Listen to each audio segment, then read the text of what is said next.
अस्सलाम वालेकुम, how are you all. I hope कि आप सब ठीक होंगे। तो आज की जो वीडियो है इसमें हम बेसिकली एक थ्योरी स्टार्ट करने जा रहे हैं और इसी वीडियो के अंदर हम इस पूरी थ्योरी को कंप्लीट कर लेंगे। आप मेक श्योर कि आप सारी वीडियो को देखें अगर आपने फेमिनिज्म को अच्छे से समझना है। पिछली वीडियो में हमने कुछ थ्योरीज़ को डिस्कस किया था, जैसे कि स्ट्रक्चरलिज्म, पोस्ट स्ट्रक्चरलिज्म और इसके अलावा पोस्ट मॉडर्निज्म को हम डिस्कस कर चुके हैं। और आज की इस वीडियो का जो हमारा टॉपिक रहेगा वो जस्ट फेमिनिज्म रहेगा। इस वीडियो के अंदर ही मैं सारे कॉन्सेप्ट्स को डिस्कस कर लूँगी फेमिनिज्म के। तो हम स्टार्ट करते हैं। पहले तो ये कि जो फेमिनिज्म है ये लैटिन के वर्ड से निकला है, ठीक है, यानी इसका जो ओरिजिन है लैटिन के वर्ड से हुआ है, जिसका मीन है वुमन, ठीक है। लैटिन के वर्ड फेमिना से लिया गया है जिसका मतलब है वुमन, और ये स्टार्ट हुआ था 1960s के अंदर। यहाँ मैंने 1960s लिखा है। बेसिकली अगर हम फेमिनिज्म की बात करें तो ये बहुत ओल्डेस्ट थ्योरी है। ओल्डेस्ट इस तरीके से कि ये थ्योरी एज अ थ्योरी की फॉर्म में 20th सेंचुरी में आया था, लेकिन फेमिनिज्म का जो बेसिक मकसद है उस पॉइंट्स पे इसकी एज अ थ्योरी या फेमिनिज्म को स्टार्ट होने से पहले ही उस पर बात होना स्टार्ट हो गई थी। फेमिनिज्म यहाँ मैंने 1960s इसलिए लिखा क्योंकि 1960s के अंदर वुमेन मूवमेंट हुई थी, ठीक है। इस मूवमेंट में क्या हुआ था, इस मूवमेंट में वुमेन के राइट्स के बारे में, यानी जो सोशल इनइक्वालिटी है और वुमेन के राइट्स हैं उसके बारे में बात की गई। और पीटर बैरी इसके बारे में लिखता है कि इसमें बेसिकली जो बात की गई थी वो डायग्नोज किया गया था वुमेन्स की इनइक्वालिटी इन सोसाइटी को। ये इसका मेन पर्पस था इस मूवमेंट का। और इसी मूवमेंट के साथ हमें जो फेमिनिज्म है एज अ थ्योरी देखने को मिलती है। और सबसे पहले ये जो मूवमेंट है ये स्टार्ट हुई थी यूएस और अमेरिका के अंदर और इसके अलावा यूएस के अंदर। और जो मैरी वॉलस्टोनक्राफ्ट है उसे फाउंडर ऑफ फेमिनिज्म कहा जाता है। ये जो मैरी वॉलस्टोनक्राफ्ट है ये मॉडर्न राइटर नहीं है, मॉडर्न फेमिनिस्ट नहीं है। बेसिकली ये बहुत यानी 18th सेंचुरी से बिलोंग करती है। इसने अपने वर्क्स लिखे थे जिसके अंदर इसने वुमेन्स की इक्वालिटी, उनके राइट्स के बारे में बात की, इसलिए इसे फाउंडर कहा जाता है। क्योंकि इसने जब लिखना शुरू किया तो इसने कुछ टर्म्स को कॉइन किया for the purpose that women must be given equal rights. That's why she is called the founder of feminism. अब फेमिनिज्म का कुछ बेसिक पॉइंट्स तो हमारे क्लियर हो गए। अब हम देखते हैं इसकी डेफिनेशन को। आपने ये समझना है what is the mean of the word feminism. तो आप जब इस टर्म को समझ लोगे, जैसे हमने पोस्ट स्ट्रक्चरलिज्म, पोस्ट मॉडर्निज्म को पढ़ा था और इसके जस्ट की पॉइंट्स को हमने समझा था और डेफिनेशन हमने खुद से बना ली थी। हमेशा मेक श्योर कि जब भी कोई लिटरेचर का आप पेपर कंडक्ट करते हो तो आपको उसके मेन कॉन्सेप्ट्स, आपका कॉन्सेप्ट क्लियर हो तो आप उसको अच्छे से पेपर को हल कर सकते हो। अच्छा, तो जो फेमिनिज्म मैंने आपको बताया, फेमिनिज्म का मतलब क्या है, वुमन। इट्स मीन कि ये एक ऐसी फेमिन वुमन हो गया, ठीक है, और इज़म का मतलब मूवमेंट, और ऐसी मूवमेंट जिसके अंदर वुमेन के राइट्स के बारे में बात की जाए वो कहलाती है फेमिनिज्म। और वुमेन के हर तरह के राइट्स हैं, each and every right of woman, यानी उसके सफ्रेज के राइट, उसके प्रॉपर्टी के राइट्स, लीगल राइट्स, हर तरह के राइट है।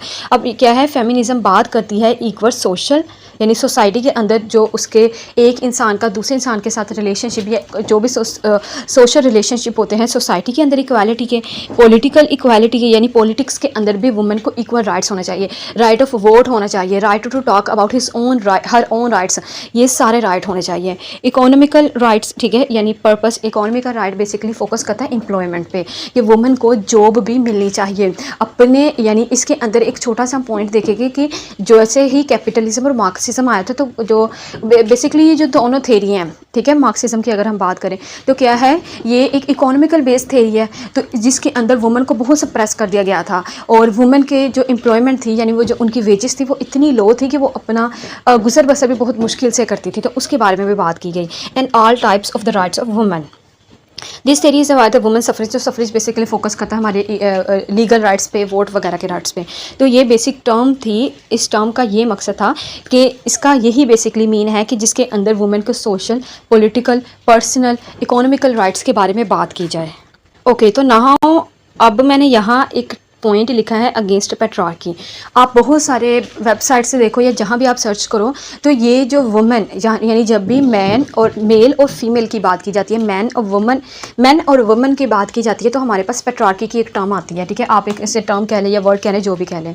अच्छा, तो जो फेमिनिज्म थी इसमें क्या था, इसमें बात की गई वुमेन के राइट्स के बारे में, लेकिन जो भी डिफरेंट राइटर्स थी ना, जो डिफरेंट फेमिनिस्ट थी, उनके दरमियान ये क्लैश है। कुछ फेमिनिस्ट कहती हैं कि हम जस्ट अपने राइट्स चाहते हैं, हमें पेट्रार्की के से कोई ताल्लुक़ नहीं है हमारा। और कुछ कहती हैं कि हमें एंटी पेट्रार्कन सोसाइटी चाहिए। इसके बारे में हम नेक्स्ट डिस्कस करेंगे, लेकिन अभी ये कहना हम नहीं कह सकते कि ये एक एंटी पेट्रार्की है मूवमेंट, ये पेट्रार्की यानी उस पर फोकस करती है या नहीं, क्योंकि कुछ राइटर्स ऐसे हैं, जूडिथ बटलर को हम देखेंगे, वर्जीनिया वुल्फ को देखेंगे, टोरी हिल मोई को देखेंगे, इन हर एक फेमिनिस्ट का जो पॉइंट ऑफ व्यू है वो डिफरेंट है अदर फेमिनिस्ट से, और जिसके अंदर वो पेट्रार्की को एक डिफरेंट वे के साथ एक डिफरेंट एस्पेक्ट में डिफाइन करते हैं। ठीक है, अब ये जो टर्म है चार्ल्स फॉरियर ने 1837 के अंदर इस टर्म को कॉइन किया था।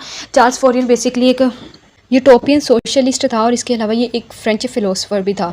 इसने इस टर्म को एज अ फेमिनिस्ट डिफ़ाइन किया। अब डिफरेंट ये भी हर एक पॉइंट को मैं क्लियर करती जाऊंगी आपके साथ डिफरेंट फेमिनिस्ट के पर्सपेक्टिव से। कुछ फेमिनिस्ट का कहना है कि जो वर्ड फेमिन है, फीमेल, फेमिनिन और फेमिनिस्ट, इन तीनों वर्ड, ये तीनों वर्ड डिफरेंट है, इनके डिफरेंट मीनिंग है। और इसने जो टर्म कॉइन की थी वो फेमिनिस्ट थी। ठीक है, इसका बेसिकली पर्पस क्या था, वो कहता था कि वुमेन को एज एन इंडिविजुअल देखना है, उसकी अपनी आइडेंटिटी हमने फाइंड आउट करनी है, एज अ मेल के सर्कल में नहीं उसे देखना। ठीक है, not as half the human couple, यानी human couple half of human couple हमने वुमेन को नहीं देखना। वुमेन की अपनी आइडेंटिटी हमने देखनी है, उसकी अपनी इंडिविजुअलिटी पे फोकस करना है। और जब अगर हम देखें एम ऑफ फेमिनिज्म तो क्या है, फेमिनिज्म का बेसिक पर्पस क्या था, to enhance women's status and power, फीम्स women's equality with man and rejects patriarchy. तो ये बेसिकली मोटो पे वो फोकस करते थे कि वुमेन की स्टेटस पे, उनकी पावर पे, उन इक्वालिटी पे बात करनी है। और रिजेक्ट पेट्रार्की तो उसका पर्सपेक्टिव मैंने आपको बता दिया डिफरेंट क्रिटिक्स के अकॉर्डिंग, वो हम आगे भी डिस्कस कर लेंगे।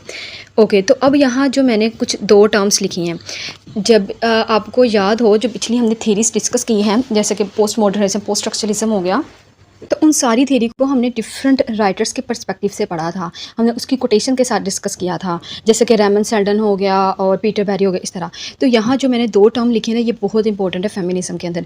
पहली है एंग्लो अमेरिकन फेमिनिज्म, दूसरी है फ्रेंच फेमिनिज्म। एंग्लो, अगर आपको ब्रीफली अगर मैं आपको याद दिलाऊँ, मेरी हिस्ट्री ऑफ इंग्लिश लिटरेचर की जो वीडियोज़ हैं उसको अगर आपने देखा हो, या आप इंग्लिश लिटरेचर के ही स्टूडेंट हो, तो अगर आपको याद हो कि जो एंग्लो सेक्सन थे, क्या था कि जो इंग्लिश लिटरेचर की हिस्ट्री का जो स्टार्ट होता है एंग्लो सेक्सन से ही होता है। एंग्लो सेक्सन इंग्लिश पीपल थे, ठीक है, वो बाद में जब वो आए, उन्होंने इंग्लैंड को ऑक्यूपाई किया, वहाँ किंगडम वगैरह बनाए, तो फिर वो उनकी इंग्लिश लिटरेचर वहाँ से हमारा स्टार्ट हो गया। और यहाँ एंग्लो मैंने लिखा है, it's mean it refers the England. ठीक है, एंग्लो अमेरिकन फेमिनिज्म यानी ऐसी मूवमेंट जो स्टार्ट हुई थी या जो फोकस करती है, रेफ़र करती है इंग्लैंड को भी और अमेरिका को भी, ये दोनों को रेफ़र करती है। और इसके अंदर हमें इंग्लिश मूवमेंट देखने को मिलती है इस फेमिनिज्म, इस मूवमेंट के अंदर। एंग्लो अमेरिकन मूवमेंट बेसिकली इस बात को भी रेफ़र कर रही है कि इसके अंदर इंग्लैंड और अमेरिका की वुमेन के बारे में बात हुई। जैसे कि मैंने आपको स्टार्ट में बताया कि ये क्या अमेरिका और यूरोप के अंदर मूवमेंट स्टार्ट हुई थी, तो इसलिए हमारे पास क्या आती है एंग्लो अमेरिकन फेमिनिज्म की टर्म। अब एंग्लो अमेरिकन फेमिनिज्म की टर्म के अंदर जो इंग्लिश मूवमेंट है उसके अंदर बेसिकली हम बात करते हैं ट्रेडिशनल क्रिटिसिज्म ऑफ लिटरेचर। ठीक है, इसके अंदर ट्रेडिशनल क्रिटिसिज्म ऑफ लिटरेचर में सोशलिस्ट फेमिनिज्म की बात की जाती है, यानी सोसाइटी में वुमेन का क्या रोल है। और इसके अंदर अगर हम इसे एज अ लिटरेचर इस पर फोकस करें तो इसके अंदर जो वुमेन की characterization in a literary work पे फोकस किया जाता है। और ये बात आपने अच्छे से नोट कर लेनी है कि जो एंग्लो अमेरिकन फेमिनिज्म थी ये फोकस करती थी नॉन थियोरेटिकल पे, इसकी जो अप्रोच थी वो नॉन थियोरेटिकल थी। ठीक है, और नेक्स्ट अगर इसका जो सेकंड पॉइंट है इसके कॉन्ट्रास्ट में, या जो नेक्स्ट टर्म हम कह सकते हैं वो है फ्रेंच फेमिनिज्म। फ्रेंच फेमिनिज्म बहुत वास्ट है। ठीक है, बहुत सारी फ्रेंच फेमिनिस्ट राइटर हैं, इतनी इंपॉर्टेंट जिसने फेमिनिज्म के बारे में जिन्होंने बात की है। अच्छा, फ्रेंच फेमिनिस्ट क्या थी, यहाँ फ्रेंच फेमिनिस्ट बेसिकली एक ऐसी फेमिनिस्ट थी जिसकी पहले तो आप ये याद रखो, जिसकी जो अप्रोच थी वो थियोरेटिकल थी। एंग्लो अमेरिकन की थी नॉन थियोरेटिकल और फ्रेंच फेमिनिज्म की थी थियोरेटिकल बेसिकली ऐसी टर्म को रेफ़र करता है जिसके अंदर आप थेरीज़ को, हाइपोथेसिस वगैरह को फोकस करो। और थियोरेटिकल थी क्योंकि इसके अंदर साइको एनालिटिक की थेरी और पोस्ट स्ट्रक्चरलिज्म की थेरी के कुछ कॉन्सेप्ट्स को लिया गया था, यानी उनके कुछ कॉन्सेप्ट से वो इन्फ्लुएंस थे। पोस्ट स्ट्रक्चरलिज्म की थेरी की अगर आपको याद हो तो हमने डेरिडा के बारे में बात की थी, मिशेल फोको की, ल्यूकन की, यानी उनके लैंग्वेज के कॉन्सेप्ट्स पे बात की थी। ठीक है, यानी पोस्ट स्ट्रक्चरलिज्म के अंदर हम बात करते हैं बेसिकली लैंग्वेज को लेके। ठीक है, role of language in our text, यानी इन सब की बात करते हैं। और साइको एनालिसिस के अंदर हम क्या बात करते हैं, साइकोलॉजी पे की बात करते हैं। और फ्रेंच फेमिनिज्म में इन दोनों टर्म को फोकस किया गया in order to define the psychology of a female writer and their language, ठीक है, उनकी लैंग्वेज के बारे में बात की कि फ़ीमेल राइटर किस तरीके से अपनी लैंग्वेज को उन्होंने राइटिंग में यूज़ किया। अगर हम स्टार्ट से देखें वर्जीनिया वुल्फ जैसे राइटर, ठीक है, या जेन ऑस्टन जैसे राइटर, तो क्या किया था उन्होंने अपने जो भी वर्क लिखे उन्होंने एज अ मेल राइटर उनको पब्लिश करवाया। जेन ऑस्टन ने भी और बहुत सारी अदर्स राइटर्स हैं जो लिखती तो वो फीमेल थी जो लिख रही थी, ठीक है, जैसे कि जेन ऑस्टन का जो वर्क है प्राइड एंड प्रेजुडिस, वो लिखा एक फ़ीमेल ने है लेकिन उसको एज अ मेल के नेम से उसे पब्लिश करवाया गया है। तो इस तरह जो पोस्ट स्ट्रक्चरलिज्म, जब फ्रेंच फेमिनिज्म आई तो उन्होंने बात की अपनी लैंग्वेज के बारे में, लैंग्वेज किस तरीके से फ़ीमेल जो एक बिल्कुल फ्री हो के अपनी लैंग्वेज को या अपने खुद के लिटरेचर को अपनी राइटिंग के अंदर यूज़ कर सकते हैं और फिर उसे पब्लिश करवा सकते हैं, ये बात की गई फ्रेंच फेमिनिज्म के अंदर। तो आई होप सो कि अब आपको ये समझ आ गई होगी। बहुत अच्छे से मैंने समझाने की कोशिश की, अगर समझ ना आई तो आप इसको दोबारा देखिएगा, आपको अच्छे से समझ आ जाएगी इंशाल्लाह। अच्छा, अगर अब हम बात करते हैं इसकी वेज़ ऑफ फेमिनिज़म की। वेज़ ऑफ फेमिनिज़म आपको कहीं से भी मिल जाएगी। मेरा बेसिक ये वीडियो बनाने का पर्पस ये है कि जो टर्म्स आपको इंपॉर्टेंट कहीं से नहीं मिलती और बेसिक जो हमारा कंसर्न होता है वो डिफरेंट बुक्स पे होता है, जैसे पीटर बेरी के या रेमन सेल्डन, जब इन सब के यानी जो इंपॉर्टेंट थेरिस्ट हैं उनकी बुक पे, तो उनसे जो पॉइंट्स बेसिक मिलते हैं तो मैं उन पे वीडियो बनाती हूँ और कुछ टर्म्स समझाने की आपको कोशिश करती हूँ। अच्छा, तो अगर हम फेमिनिज्म की वेज को बहुत अच्छे से जल्दी से कवर करेंगे, टाइम बहुत हो गया है, वीडियो बहुत लॉन्ग हो गई है, तो हम इसको जल्दी से कवर करके अपने राइटर्स पे आते हैं ताकि एक ही वीडियो के अंदर हमारी ये थेरी कंप्लीट हो जाए। वेज ऑफ फेमिनिज्म बेसिकली कहीं 4 है और कहीं 3 है। First wave of feminism America और यूके के अंदर स्टार्ट हुई थी, ठीक है, सीनेका फॉल्स कन्वेंशन हुआ था 1848 के अंदर, जो इसकी बिगिनिंग मानी जाती है। इसके अलावा जॉन स्टुअर्ट मिल ने अपना वर्क लिखा था under the name of the subjection of woman 1869 के अंदर, इसने ये वर्क लिखा था और इसी बुक को पढ़ा गया था in front of house of common, यानी हाउस ऑफ कॉमन के सामने इस वर्क को पढ़ा गया था जिसके अंदर वुमेन के राइट्स के बारे में बात की गई, लेकिन इसको रिजेक्ट कर दिया गया। फिर इसी फर्स्ट वेव के अंदर हमारे पास वर्जीनिया वुल्फ जैसे राइटर्स देखने को मिलते हैं जिन्होंने बहुत इंपॉर्टेंट रोल प्ले किया। वर्जीनिया वुल्फ को हम सेपरेट डिस्कस करेंगे, पर वर्जीनिया वुल्फ ने अपना वर्क लिखा था अ रूम ऑफ वंस ओन 1929 के अंदर, जिसके अंदर उसने एक शेक्सपियर की सिस्टर जूथित शेक्सपियर को के करैक्टर को इंट्रोड्यूस करवा के वुमेन की राइटिंग और उसकी लैंग्वेज के बारे में बात करनी शुरू की कि woman must have her own room if she wants to write something, तो इसके बारे में उसने बात की थी। फिर हम देखते हैं कि हमारे पास इसके अंदर जो फर्स्ट वेव ऑफ फेमिनिज्म के अंदर जो बात की गई वो बेसिकली लीगल राइट्स के बारे में बात की गई। लीगल राइट्स के अंदर के प्रॉपर्टी के राइट्स हो गए, सफरेज वगैरह के प्रॉपर्टी, इस तरह के यानी सारे राइट्स की बात की गई। तो अगर हम देखें फेमिनिज़म, तो फेमिनिज़म के अंदर क्या था कि इसमें ये नहीं था कि जैसे अब अगर हम कलोनियल पोस्ट कलोनियलिज्म को देखें तो इसमें वाइट और ब्लैक का क्लैश आता है, रेसिज्म हमारे पास आ जाती है। तो फेमिनिज़म क्या था कि इसके अंदर ना तो वाइट और ना ही ब्लैक को तो चलो छोड़ ही दो, वो पीछे ही रह गई, पर अब ब्लैक की भी बात की जाती है। मैं उसको बिल्कुल रिजेक्ट नहीं कर रही, मैं वैसे बात कर रही हूँ ओवरऑल कि ब्लैक तो एक तरफ, वाइट को भी राइट्स नहीं दिए जाते थे। कि अगर कलोनियल पर्सपेक्टिव से देखें तो क्या हुआ कि इस जो पहले इसकी फर्स्ट वेव स्टार्ट हुई थी उसके अंदर सिर्फ अपर क्लास वाइट वुमेन के राइट्स के बारे में बात की, उन्होंने अपनी बात की ना इस तरह। तो फिर अगर नेक्स्ट हम देखते हैं तो हमारे नेक्स्ट ब्लैक वुमेन के बारे में बात की गई, लेकिन जो बिगनिंग थी उसमें ये बात की गई और इसका जो टाइम स्पैन है 1890s से 1960s तक जाता है। कहीं जगह पर आपको इसका टाइम स्पैन के अंदर क्लैश भी देखने को मिलेगा। और इसकी जो मूवमेंट की बेसिकली एंड हुआ था इस फर्स्ट वेव ऑफ फेमिनिज्म का, वो 1980s के अंदर यूके के अंदर वुमेन को वोट के राइट मिल गए थे और इसके साथ ये फर्स्ट वेव चली 1960s तक, और 1960s तक जब हमारे पास वुमेन मूवमेंट हुई जब तक आके ये जो first wave of feminism complete हो जाती है। ओके, तो अब हम बात करते हैं सेकंड वेव ऑफ फेमिनिज्म की। सेकंड वेव ऑफ फेमिनिज्म जो स्टार्ट हुई थी यूएस के अंदर और मिस अमेरिका पेजेंट 1960s के अंदर ये लिखा गया था और इसके अंदर वुमेन की बेसिकली इस वर्क के अंदर इसके अंदर जो बात की गई थी वो ब्लैक वुमेन के राइट्स के बारे में बात की गई, पहले वाइट और फिर ब्लैक, ठीक है, ब्लैक वुमेन्स को भी मिलने चाहिए, इस तरह इसमें बात की गई और ये एक रेडिकल मूवमेंट मानी जाती है।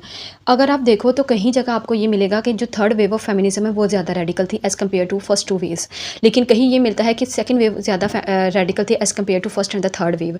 तो इसके अंदर अगर आप ये पॉइंट ऐड करना चाहो तो इट्स अपॉन यू कि आप करो या ना करो, लेकिन बेसिक पर्पस जो हमारा होता है ये जस्ट एज एन इन्फॉर्मेशन मैंने यहाँ ऐड की थी कि इसके अंदर भी क्लैश है। तो अगर मेन पॉइंट पे आप जस्ट फोकस कर लो। और इसका सेकंड वेव ऑफ फेमिनिज्म का जो बेसिकली मोटो था, स्लोगन था, वो था द पर्सनल इज़ पॉलिटिकल। अब पर्सनल इज़ पॉलिटिकल का मतलब क्या है कि इंसान की जो पर्सनैलिटी है, एक वुमेन जो सोसाइटी के अंदर उसको as an individual suppress marginalize करके डील किया जाता है, उसको भी पॉलिटिकल सिनेरियो के अंदर आना चाहिए। डिफरेंट इंटरप्रिटेशन मिलती है इस टर्म की। तो पर्सनल इज़ पॉलिटिकल के इंसान की डिफरेंट राइट्स पे बेसिकली इसका फोकस करना इस टर्म का मतलब था, जिसके अंदर इक्वालिटी, डिस्क्रिमिनेशन, इन सारे के बारे में बात की गई। अब और इसके अलावा एक हमारे पास राइटर हैं अंडर द नेम ऑफ बेटी फ्रेडन। तो अगर आप नोट करना चाहें आप इसको लिख सकते हैं। बेटी फ्रेडन का वर्क था द फेमिनिन मेस्टीक। मेस्टीक के स्पेलिंग नोट कर लें, MESTIQUE। मेस्टीक 1963 के अंदर इसने एक वर्क लिखा था, द फेमिनिन मेस्टीक। उसके अंदर इसने क्रिटिसाइज़ किया था वुमेन के राइट्स ऑफ मैरिज को, और इसके अलावा चिल्ड्रन, यानी चिल्ड्रन के जो बियर होती है, यानी जो सेक्सुअलिटी बेस, इस तरह इन सारी कॉन्सेप्ट्स को या इन सारी राइट्स को इसने चैलेंज किया था। और यही जो वर्क है बेटी फ्रेडन का, फ्रेडन के स्पेलिंग नोट कर लिया, FRIEDAN। बेटी फ्रेडन यहाँ मैंने नहीं लिखा, तो यहाँ मैंने जस्ट मेन पॉइंट्स लिखे हैं। अच्छा, तो बेटी फ्रेडन का ये जो वर्क है, इसी ने हम कह सकते हैं कि राह हमवार की थी सेकंड वेव ऑफ फेमिनिज्म की, जिसका बेसिकली मोटो था कि प्रोडक्टिव राइट्स के बारे में बात करना, प्रोडक्टिव राइट्स ऑफ वुमेन के बारे में बात करना, और इसके अलावा राइट्स ऑफ वुमेन यानी जॉब्स के, एम्प्लॉयमेंट वगैरह के राइट्स, जैसे कि मैंने पहले बात की इकोनॉमिकल राइट्स के बारे में इसके अंदर बात की गई। नेक्स्ट हम बात करते हैं इसकी third wave of feminism basically focus करती है, अगर हम देखें तो थर्ड वेव ऑफ फेमिनिज्म एक रिजेक्शन भी हम कह सकते हैं या continuation of the second wave of feminism है। रिबिका वॉल्कर ने आर्टिकल लिखा था बिकमिंग द थर्ड वेव, जिससे हमारी थर्ड वेव स्टार्ट हो गई, और इसी ने इस थर्ड वेव को स्टार्ट किया था, या हम कह सकते हैं इसकी टर्म को यही लेके आई थी रिबिका वॉल्कर। इसके अंदर जो बात की गई थी equal rights of all type of women की बात की गई, ब्लैक भी वाइट भी, हर तरह की वुमेन की इक्वल राइट्स की बात की गई, और इनका जो मेन कंसर्न था वो जेंडर वायलेशन पे था, ठीक है, यानी जो जेंडर वायलेशन जो होता है उस पर बेसिकली इनका कंसर्न था। और इसके अलावा ये एक कॉन्शियस मूवमेंट हम मानते हैं, और जिसके अंदर representation of women in all level of at all level of government की बात की गई कि वुमेन की रिप्रेजेंटेशन होनी चाहिए हर लेवल ऑफ गवर्नमेंट पे, ठीक है, वुमेन को हर तरह के राइट्स मिलने चाहिए। तो ये तो था हमारे थर्ड वेव। और इसके अलावा यहाँ मैंने लिखी है फोर्थ वेव। अगर आप इसको पढ़ना चाहें तो बेसिकली फोर्थ वेव ये कहा जाता है कि 2012 से स्टार्ट हुई थी, जिसके अंदर जेंडर, सेक्सुअलिटी, हेटेड राइट्स वगैरह, इन सारे राइट्स के बारे में बात की गई। ये हमारे थे थर्ड वेव। अब हम बात करते हैं कुछ टाइप्स के बारे में। टाइप्स बहुत सारी हैं, जस्ट मैंने यहाँ इंपॉर्टेंट डिफरेंट पर्सपेक्टिव से लिखी हैं। यहाँ जो मैंने टाइप्स लिखी हैं ना, वो मैंने इसलिए लिखी हैं क्योंकि ये वाली जो टाइप है ये रेफर करती है हमारी किसी न किसी थेरी के साथ। जैसे Marxism, liberalism, liberty of women की बात करती हैं। लिबरल फेमिनिज्म एक ऐसी मूवमेंट थी या ऐसी टाइप ऑफ वुमेन फेमिनिज्म है जिसके अंदर लिबर्टी ऑफ वुमेन की बात की जाती है, और लिबर्टी उनकी इकोनॉमिकल लाइफ की हो सकती है या किसी भी चीज़ की, ठीक है। Women can be able and rational they should allow to think freely. वो कहते हैं कि इसके अंदर जिसकी बात की गई कि वुमेन को थिंक फ्रीली यानी आज़ाद होकर वो सोचें, और इसके अलावा इनका बेसिक पर्पस क्या था, every individual should have liberty. ये जो कोटेशन है ये मैरी वॉल्सनक्राफ्ट की है, और इसके अंदर इस बात पर फोकस किया गया था कि every individual should have liberty, कि हर इंडिविजुअल को लिबर्टी होनी चाहिए। नेक्स्ट हम बात करते हैं मार्क्सिस्ट फेमिनिज्म की। मार्क्सिस्ट फेमिनिज्म को अगर जब भी हम इसकी बात करें तो मार्क्सिस्ट फेमिनिज्म के अंदर हमारे पास इकोनॉमिकल राइट्स ही आते हैं, क्योंकि मार्क्सिज्म मैंने आपको बताया ये पॉलिटिकल बेस्ड थ्योरी थी। और Marxist feminism is a feminism that focused on investigation and explanation of the ways in which women are oppressed through the system of capitalism and private property. किसको oppress किया जाता है? Through the system of capitalism और private property के बारे में जो women को सप्रेस किया जाता है, उन्हें लो वेजेस दिए जाते थे, उसके बारे में ये बात की गई। नेक्स्ट हम बात करते हैं इसकी रेडिकल फेमिनिज्म के बारे में। रेडिकल फेमिनिज्म को हम कह सकते हैं, इसे एक्सट्रीमिस्ट फेमिनिज्म भी कहा गया, क्योंकि ये जो फेमिनिज्म की जो टाइप थी इसके अंदर बहुत ज़्यादा रेडिकल होकर सोचा गया। It is a movement that believes just a minute that sexism is so deeply rooted in the society that the only cure is to eliminate the concept of gender completely. It rejects the traditional family system. अच्छा, तो इसके अंदर जो radical feminism, इसके अंदर basically वो चाहते थे कि पैट्रियार्की को ख़त्म कर दिया जाए। अब यहाँ वही पॉइंट आ गया जो मैंने आपसे स्टार्ट में बात की थी कि कहीं ये हम देखते हैं कि पैट्रियार्की को मानते हैं और कहीं नहीं। जो लिबरल फेमिनिज्म थे उसने इस बात पर किसी में फोकस नहीं किया था कि पैट्रियार्की को ख़त्म कर दिया जाए या कुछ भी, उसने जस्ट राइट्स के बारे में बात की थी। लेकिन जो रेडिकल फेमिनिज्म है उसके अंदर ये बात की गई कि हम पैट्रियार्की को नहीं चाहते, हम हर तरह की लिबर्टी चाहते हैं, हम रेवोल्यूशन चाहते हैं, रेवोल्यूशन हमारे राइट्स के बारे में, ठीक है। वो हर तरह के जेंडर के कॉन्सेप्ट्स को, हर तरह से जेंडर और ट्रेडिशनल फैमिली सिस्टम के कॉन्सेप्ट्स को रिजेक्ट करते हैं। तो ये था हमारे पास रेडिकल फेमिनिज्म। अगर हम बात करें फीचर ऑफ फेमिनिज्म के बारे में, तो जो फीचर ऑफ फेमिनिज्म यहाँ मैंने कुछ ऐड किए हैं ओवरऑल फीचर। अगर आप फेमिनिज्म की टर्म की डेफिनेशन को डिफाइन करो और जस्ट टर्म को डिफाइन करना कि व्हाट इज़ फेमिनिज्म का कॉन्सेप्ट, यानी एज अ शॉर्ट क्वेश्चन 4 या 5 मार्क्स का आपको आ जाए, तो इसके अंदर आप इन फीचर को ज़रूर ऐड कीजिएगा। तो यहाँ मैंने कुछ सारे ओवरऑल थेरी से जितने भी फीचर मिलते हैं मैंने जस्ट वही लिखे हैं ताकि आपको अच्छे से थेरी की समझ आ जाए। फीचर क्या है? फर्स्ट फीचर है कि इसके अंदर वुमेन मूवमेंट जो मैंने आपको बताई थी, वहाँ से ये स्टार्ट हुई। Following word war second, this approach analyse the representation of women in literature, यानी वुमेन की रिप्रेजेंटेशन इन लिटरेचर के बारे में इसके अंदर बात की गई। नेक्स्ट मैंने पॉइंट ऐड किया यहाँ पेट्रार्की का। पेट्रार्की के बारे में बात की कि पेट्रार्की क्या है। ये एक ऐसी आइडियोलॉजी है जिसके अंदर मैस्कुलिन पॉइंट ऑफ व्यू को फोकस किया जाता है, यानी मैस्कुलिनिटी या मेल डोमिनेंट सोसाइटी को फोकस किया जाता है और इसके अंदर इसकी बात की गई। नेक्स्ट मैंने यहाँ पॉइंट ऐड किया, it is a movement that advocates the right of women on the ground of sexual equality. Sexual equality जैसे हमने बात की चाइल्ड बर्थ की, मैरिज वगैरह के राइट्स के बारे में। नेक्स्ट है feminism criticism is concern with the less obvious form of marginalization. किसके less obvious form of marginalization पे बेसिकली इनका फोकस होता है, such as the exclusion of women rights from the traditional literary cannon.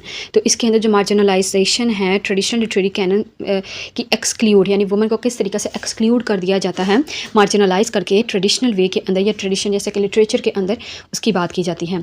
In every domain where patriarchy reign women is other. वो कहते हैं कि हर जहाँ पेट्रार्की होती है वहाँ वुमेन को अदर माना जाता है। सेकंड सेक्स बहुत बेस्ट एग्जांपल है इसकी, जो वर्क लिखा गया था जिसके अंदर बात की, उसके हम नेक्स्ट बात करते हैं। वुमेन को उसके अंदर अदर दिखाया गया है। She is marginalize defined only her difference from male norms and values, यानी उसको डिफरेंट दिखाया जाता है मेल नॉर्म और वैल्यू से, और उसे मार्जिनलाइज किया जाता है, उससे जेंडर डिस्क्रिमिनेशन की बेस पे उससे सप्रेस किया जाता है। तो इसकी बात की गई इसके अंदर। While biology determines women's sex male और female, culture determine their gender masculinity और फेमिनिन। अच्छा, तो ये जो पॉइंट है ये बहुत इंपॉर्टेंट पॉइंट है। इस पॉइंट के अंदर हमारे पास एक पूरा राइटर हम डिस्कस कर सकते हैं और उस राइटर का नाम है जूडिथ बटलर। ठीक है, वो भी उसने भी इसके बारे में बात की थी। उसने कहा था कि हमारे पास, उसने बेसिकली जो सिमंदा बुआ है ना, बोवियर भी उसे पढ़ा जाता है या बुआ, उसको हम नेक्स्ट डिस्कस करते हैं। वो भी एक फेमिनिस्ट थी, फ्रेंच फेमिनिस्ट। उसके अंदर उसने सेकंड सेक्स उसका वर्क था, उसकी ने बात की थी जिसके अंदर वो सेकंड सेक्स मेल को फीमेल को दिखाती है। तो जूडिथ बटलर कहता है कि हमारे पास दो ही सेक्स हैं, सेक्स एक होगा फीमेल एक होगा मेल, और जो सेक्स की टर्म है this term is different from the term of gender. ठीक है, वो कहता है कि जो सेक्स ऐसी टर्म है जो बायोलॉजिकल बेस्ड टर्म है, यानी जब कोई पैदा होता है तो बायोलॉजिकल उसे बताया जाता है कि वो एक गर्ल है या एक बॉय है, मेल है फीमेल है। लेकिन जेंडर एक ऐसी टर्म है जो सोशली कंस्ट्रक्टेड है। जब एक बच्ची या एक लड़की पैदा होती है या एक बॉय होता है, जब वो बड़ा होता है तो सोसाइटी उसके रोल को कंस्ट्रक्ट करके उसे बताती है, यानी सोसाइटी खुद कंस्ट्रक्ट करती है उसके रोल को, और उसे नाम दिया जाता है जेंडर का। यानी एक गर्ल को बताया जाता है कि तुम एक गर्ल हो, तुम्हारा काम है घर की डोमेस्टिक लाइफ को संभालना, घर को देखना, या इस तरह उसके मैरिज वगैरह के, यानी सबमिसिव टाइप गर्ल उसको बनाया जाता है एज़ कम्पेयर टू बॉय। और जब लड़का होता है तो सोसाइटी उसे क्या बताती है कि तुम्हारी रिस्पॉन्सिबिलिटी है, तुम्हारी फैमिली की तुम्हारे सर पे, तुम्हें सारी रिस्पॉन्सिबिलिटी को निभाना है, तुमने बाहर का काम करना है, जॉब वगैरह करनी है। इसके अलावा उसका एक पॉइंट ऑफ व्यू दिखा दिया जाता है कि तुम डोमिनेंट हो फीमेल पे। तो वो ये कहता है कि जो ये दो टर्म है, एक सेक्स की और दूसरी जेंडर की। सेक्स बायोलॉजिकली है, ठीक है, सेक्स ठीक है बायोलॉजिकली हमारे पास आता है, लेकिन जो जेंडर है ये एक ऐसी टर्म है जो सोशली कंस्ट्रक्ट है, सोसाइटी ने इस टर्म को कंस्ट्रक्ट किया है, ये कोई ऐसी टर्म नहीं है। इसके बारे में वो बात करता है। तो यहाँ यही पॉइंट पर फोकस किया जा रहा है कि इसके अंदर वुमेन की सेक्स पे और कल्चरली कंस्ट्रक्टेड जेंडर पे भी फोकस किया जाता है। नेक्स्ट पॉइंट है, it ultimates goal to change the world by prompting gender equality. तो जेंडर इक्वालिटी की तो इसके अंदर बात की ही जाती है, ठीक है, जो सोशली तौर पर कंस्ट्रक्टेड होता है। जेंडर इश्यूज़ की इसके अंदर बात की जाती है, और अदर सेक्स फीमेल को as an other sex treat किया जाता है, एज अदर सेक्स ट्रीट किया जाता है।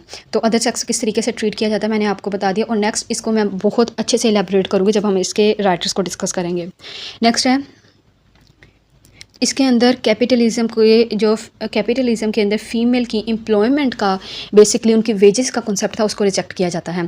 फीमेल की वर्किंग यानी उन्हें जो चीप वर्किंग यानी चीप वेजेस दिए जाते थे, बहुत लो वेजेस दिए जाते थे, स्लेव बना के रखा जाता था। बहुत सारे ऐसे वर्क्स हैं जैसे कि अगर आप देखो beloved Tony Morrison American writer है जो, तो अमेरिकन वर्क्स को भी देख लो तो उसके अंदर भी फीमेल को किस तरीके से हम कह सकते हैं जनरेशन टू जनरेशन उन्हें स्लेव बना के रखा जाता है, फिर बाद में उनकी लिबरेशन हमें देखने को मिलती है।